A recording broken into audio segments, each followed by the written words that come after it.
Oke Pak John, tadi kita sudah membahas menumbuhkan kesadaran keselamatan di level pekerja.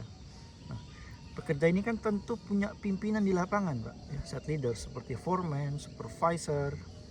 Mereka ini tentu punya peran penting dong terhadap budaya keselamatan atau kesadaran di lapangan kerja. Nah, bagaimana Pak kita meningkatkan budaya keselamatan terhadap level middle management tadi seperti supervisor, foreman, site leader di lapangan, seperti apa Pak? Ya, untuk meningkatkan kesadaran level yang site leader ya, ini treatmentnya berbeda dibandingkan treatment yang level pekerja tadi. Jadi begini, site leadernya adalah ujung tombaknya manajemen. Jadi karena mereka lah yang memberi perintah langsung nanti ke lapangan. Ya. Nah, jadi perintah mereka ini perintah-perintah yang betul-betul aman maksimum ya. Nah, jadi perintah itu dikeluar dari si site leader ini, oke? Nah, jadi bagaimana meningkatkan kesadaran site leader ini sebelum memberikan perintah, itu poinnya mas. Nah, site leader ini mempunyai seperti kontradiksi dalam hati dia. Di satu sisi dia ingin bekerja itu cepat selesai, progres yang tercapai. Di sisi lain juga mereka ingin pekerjaannya ini pulang dengan selamat.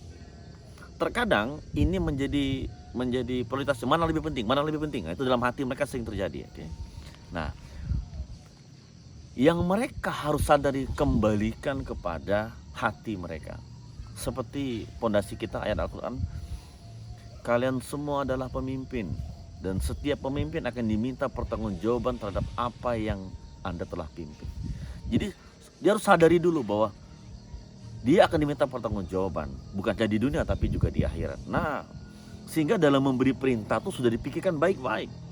Semua faktor-faktor safety controlnya itu betul-betul sudah dipertimbangkan baik-baik. Nah, jadi cara meningkatkannya adalah sadarkan dulu bahwa dia adalah seorang pemimpin.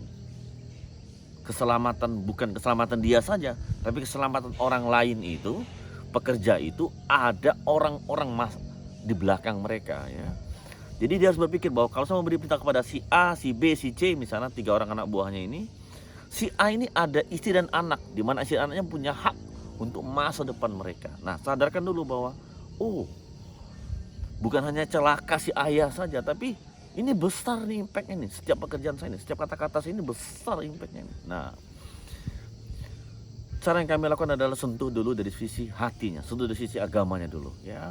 Nah, mereka harus sadar kalau dia seorang pemimpin, maka bagaimana mereka harus berperilaku setiap saat di tempat kerjanya, yang akhirnya itu akan menginspirasi pekerja-pekerja bawahannya. Ingat, yang menginspirasi pekerja, menginspirasi orang itu bukan ucapan, tetapi perilaku. Nah, makanya orang-orang seperti ini harus berperilaku sebagai pemimpin dan perlu di coaching agar perilaku dia ini konsisten. Nah, perilaku konsisten inilah yang akan menginspirasi orang lain. Nah, jadi salah satu fase yang paling penting pada mereka adalah kejujuran bagi diri sendiri. Nah, ini pemimpin ini. Kita punya workshop itu mas, itu sekitar 4 jam pertama. Itu pembahasannya tuh mengapa pentingnya para pemimpin itu untuk jujur sama diri sendiri. Contoh, kalau setiap pagi mereka mengatakan untuk bersih meeting, bapak-bapak harus pakai APD ya, pakai helmnya, pakai chin strapnya, pakai kacamatanya, pakai maskernya, pakai face shieldnya mungkin, sarung tangannya, pakai barikade, pemadam api, fire blanket, nanti permit kerjanya kita buat bersama. Itu hanya ucapan. Yang lebih menginspirasi pekerja bawahannya adalah pada saat kesadaran si pemimpin ini di rumah, sehari-hari di jalan. Kalau dia pulang di tempat kerja ke rumah, dia pakai helm nggak perilakunya? Di rumah pada saat dia memaku, dia pakai nggak kacamata pelindung setidaknya? Yang dia katakan tempat kerja itu dia lakukan nggak?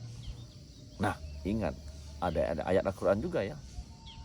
Allah sangat membenci umatnya yang hanya mengucapkan tapi tidak melakukan. Kata-katanya itu Allah membenci. Jadi pastikan mereka sadar dari pondasi-pondasi Al-Quran ini bahwa yang dituntut adalah contoh perilakunya ya. Selalu mas, kita punya fokus itu bukan ke non-teknikalnya mas. Bukan teknikal tetapi non-teknikalnya itu. Jadi kita membawa banyak ayat Al-Quran, kemudian kita bimbing mereka terus menerus agar perilaku mereka ini betul-betul menginspirasi kepada pekerjanya, dan itulah yang akan merubah kondisi kerja. Selain itu mereka juga kita bekali dengan site safety leadership skill. Pertama itu mereka perlu memberi perintah kerja aman. itu harus dua arah komunikasi.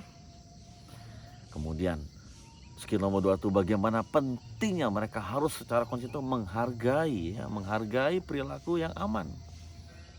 Nomor 3 itu bagaimana membimbing perilaku anak buahnya yang kurang aman. Dan terakhir bagaimana menghentikan perilaku yang tidak aman.